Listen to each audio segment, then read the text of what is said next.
Hey everybody, I want you to head down to teespring.com and check out Bondy's Boutique and get some of Bondy's merch. Hey everybody, it's your girl Bondy Blue and I am back for another Love and Hip Hop Atlanta Reunion Part 2 review. Okay, before we get into it, you guys, I have started memberships on my channel. You pay $4.99 and you get all of the best videos first. Okay, of course, some of the videos are just going to come out as regular, but the Love and Hip Hops, okay, Hollywood is about to start next week, bitch, okay? Do you want to be a whole day late for my review? Do you? Okay, if not, go ahead and become a member. Go ahead and do that. Let's go ahead and get into the review, as my boy Alex would say. So, the test results are back. Nina's wig is too tight.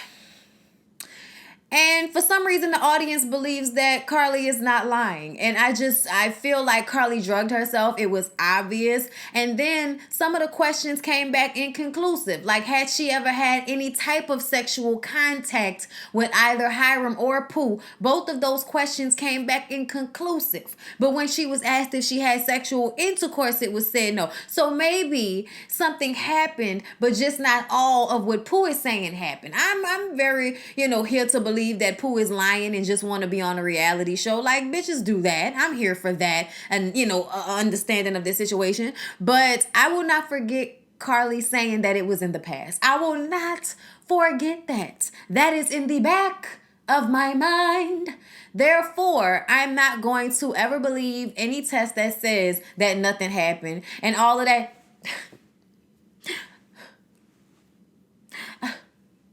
Like that sitting in the fucking rain, nursing my tears ass wig she had on. Then the shit was lifting up and through here.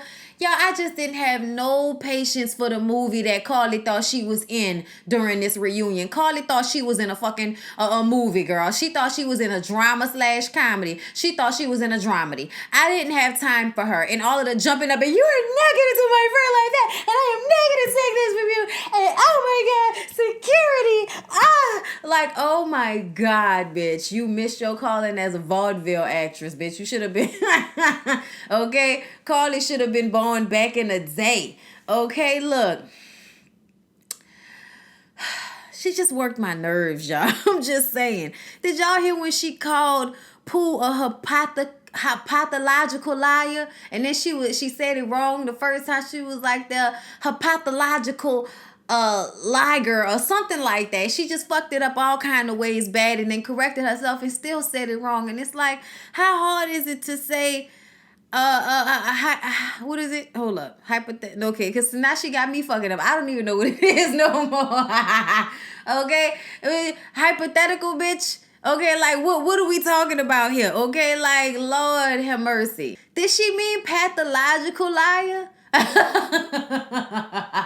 Y'all, I'm tired. I've been doing a lot today. But she meant pathological liar. Is that what she meant? Oh my God. Carly, you are too old for this lack of vocabulary. Like,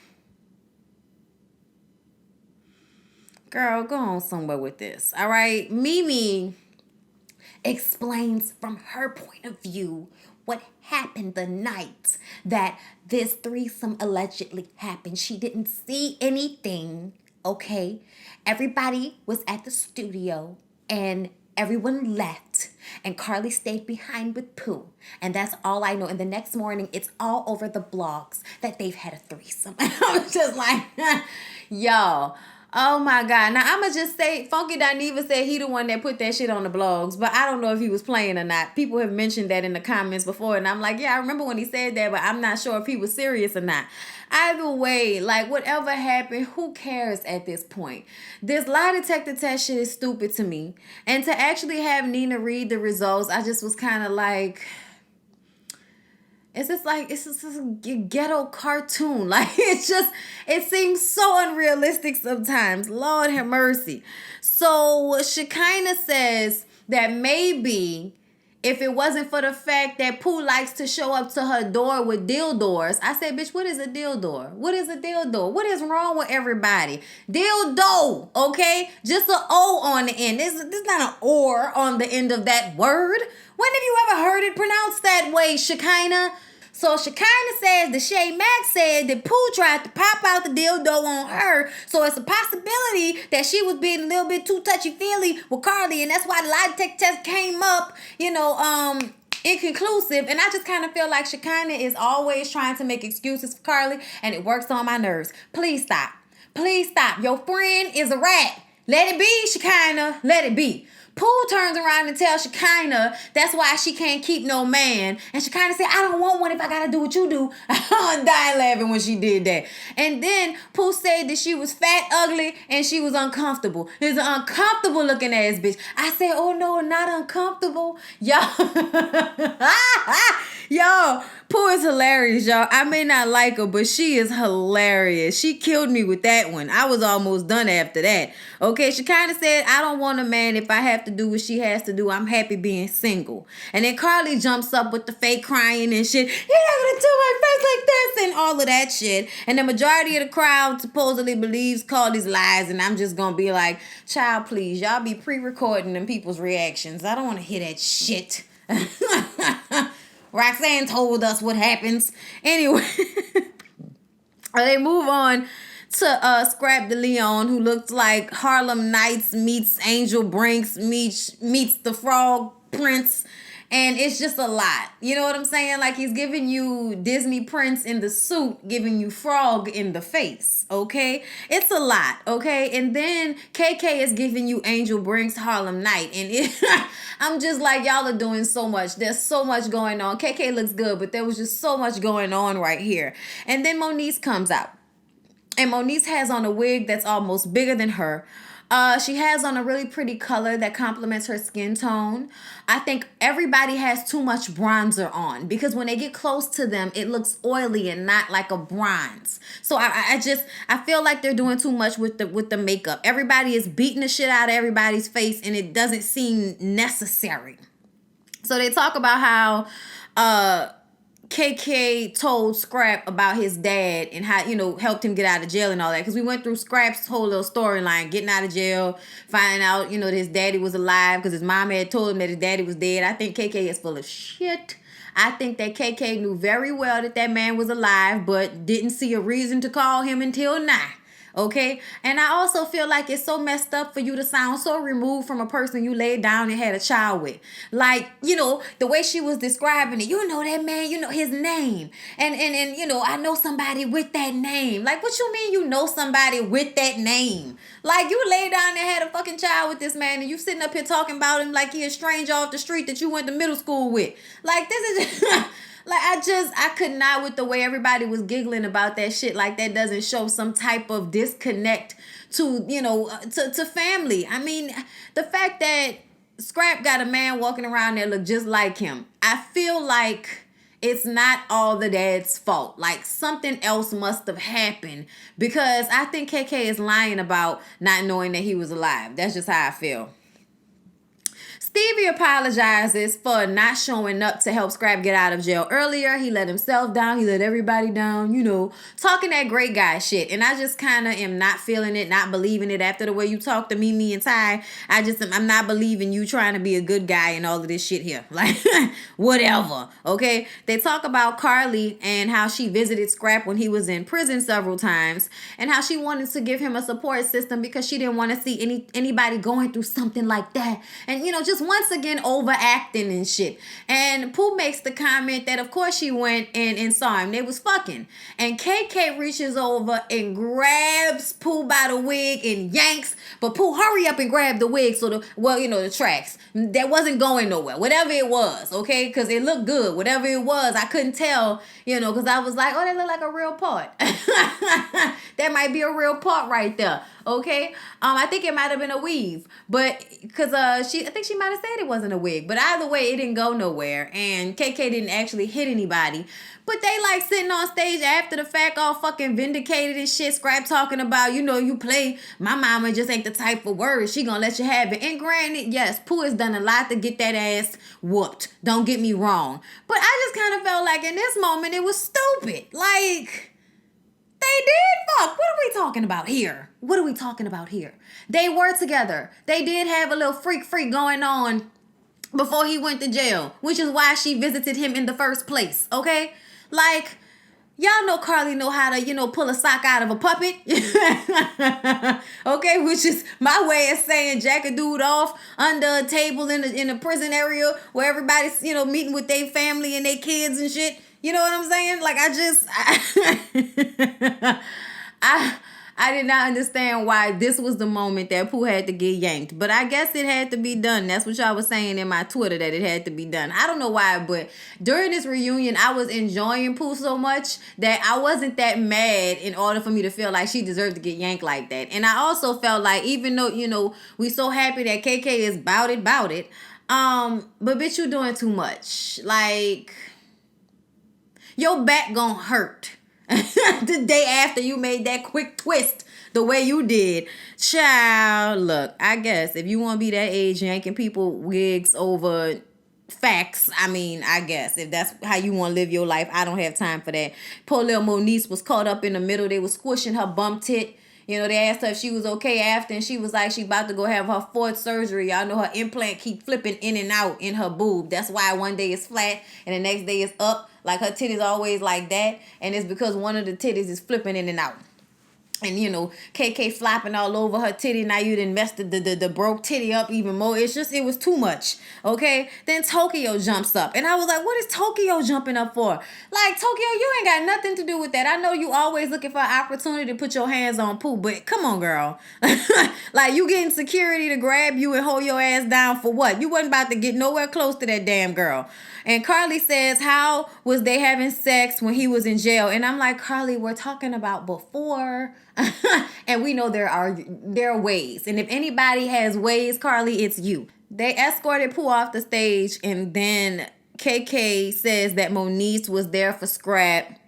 And they used to 3-way, and they was talking nasty. And I'm like, who talks nasty on 3-way with their fucking mama on the phone? Like, that is nasty. That is terrible, okay? But Moniece said they were not talking nasty on the phone. But basically, they ran up a $3,000 phone bill on 3-way. They talked a lot. Moniece was there for him, and KK wanted them to be together. But at the end of the day, Scrap just, threw that girl away like she was some ashes on the floor, Why do you make me feel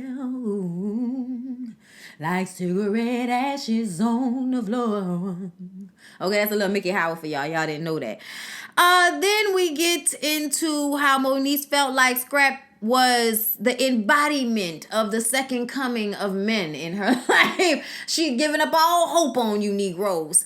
And she got with Scrap, and I guess him being gentleman-like and caring about his son and being a man of faith and all of that, she was feeling him. And then Akbar interjects and asks, would she take the devil dick back? And she didn't answer, but she says that AD is back in the picture. She don't know what's going on with them. As of yet, it's a little bit complicated, but she would like to hope that she will never again let somebody dump her like trash, and she wants to be the only one. She got tears running down her eyes. I'm like, Moniece, calm down. What is you all upset about? You know you and him wasn't really about to be together, Moniece.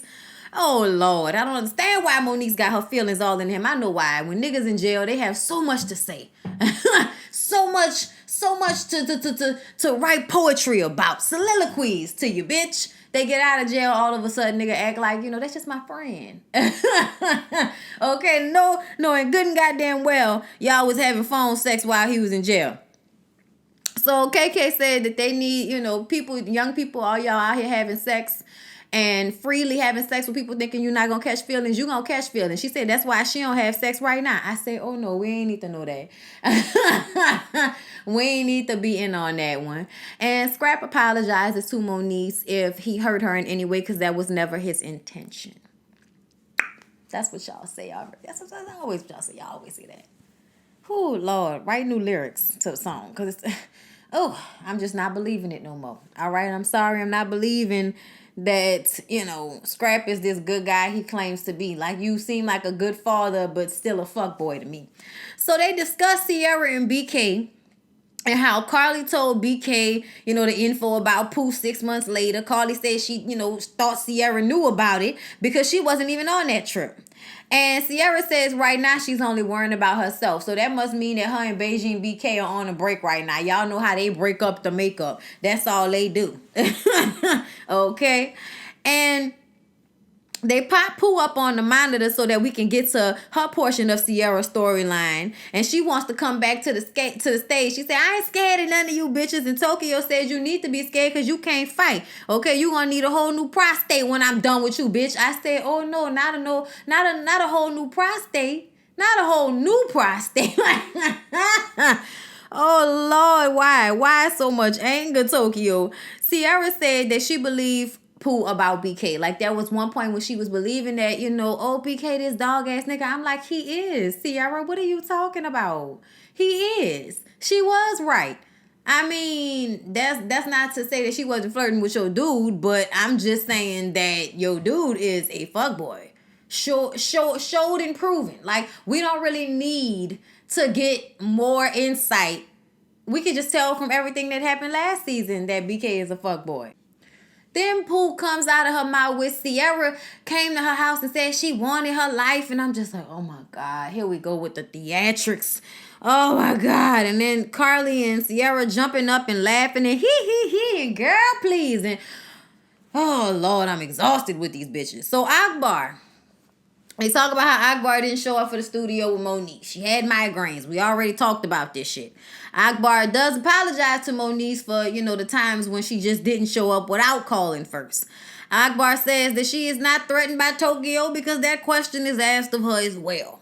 Akbar says that this her city, she the queen of her city, and everybody looks around to all of the Atlanta natives and asks them if there's a problem in her proclaiming herself the queen of Atlanta. And Young Jock stands up as, the hood mayor of Atlanta to say that it's all about self-proclamation. Okay, you call yourself something, boom, bow, pow, you become it. Okay, she gotta do what she gotta do. Then we get on the Shekinah Akbar beef, okay? And then apparently Shekinah thought that the beef was over. She ain't know that they still had beef. Akbar feels like Shekinah act like she cool with you and then talk about you like a dog behind your back. She's fake and she's a hater. I do get hater off of Shekinah, y'all. I can't even lie. I get straight hater off Shekinah. Shekinah is trying to elevate out of hater, but she's still there. She's still there every now and again. That's just the way it feels to me. When Shekinah said that she thought the beef was over, and Akbar said, "Bitch, you better shut your ass up before I come over," I was like, oh no, what is this? And then Shekinah was like, oh no, it's tension, huh? You got tension over there, huh? Y'all, that shit was crazy as hell. You should have seen the way Nina looked at her. She was like, we all was like, what is going on here? Like, is it that deep right now? I still don't understand all the way what the problem is between Akbar and Shekinah besides the fact that they was messing around with the same dude. They made it seem like they was messing with the dude at 2 different times. But Shekinah says that they actually met when the dude got shot. They both was at the hospital for him, talked to one another, and this is when Akbar tells Shekinah that she's pregnant for the nigga. Okay, she said she was gonna get an abortion, but Shekinah said, "I'll help her however I can." And I'm like, why would you do that? Akbar said that she lying and, being dramatic. And she like, "Girl, you just like me." And I'm like, yes, she is. And Akbar like, "No, I'm not. I'm not just like you." I'm like, yes, the fuck you are. You are just as dramatic and aggravating and loud. It's just that you rap and she host. The difference. And another thing, Akbar, I'm going to need for you to stop calling yourself self-made and all of this, bitch. Like, Candy is your cousin. And if somebody didn't help you along the way who got money and helped you with their connections, that's not the same thing as being self-made. But I'm going to let you live, though, because I do feel like you in a struggle. Okay, so it feels self-made. But you wouldn't be on this show right now if Candy wasn't your cousin, correct? Shekinah says that Akbar has disrespected everybody on this panel. And Pooh pipes up and said, no, she hasn't. And Shekinah said, shut up, man. And bust out laughing like, why you call that lady a man like that? Okay, and Pooh starts to go back and forth with her again, causing her uncomfortable, talking about you need to be glad that Akbar don't whoop your ass. And she kind of like, I don't know you. Why you talking to me? Okay, so they're going back and forth. And then Sierra tells Pooh to shut the fuck up, bitch. And I just wish she would shut up because her voice is kind of annoying to me. And she just always rah for no reason. Like, girl, what? You got something to do with this? Like, I be forgetting Sierra is even involved sometimes. So she just be irking my spirit when she do stuff like this. But then here come Pooh with another prop. Throws out panties, talking about these the panties that she borrowed from me when she came over to my house and I can't get the stains out them, bitch. Let me tell you something. Pooh is going home and writing this material and then getting whatever prop she needs. Okay, like this is a full night before the reunion. I gotta write down my one-liners. I gotta make sure I got at least one good prop joke. You know what I'm saying? Like I think her and Carly go through this together because they told me that Carly like really gets herself together before scene. Y'all, you fake ass motherfucker. Oh Lord. So Akbar goes back to saying how she could never be like Shekinah because Shekinah over there dressed like a majorette, and then Shekinah stands up and then she stands up and it's just like, oh my God. But Shekinah keeps saying she not about to fight nobody. If she put her hands on her, she gonna sue her ass. I'm like, oh, no fighting ass bitch. Like I get it. Like in that moment, I was like, bitch, you know, like I get it. But like, Lord have mercy. You're so phony. Akbar starts praying.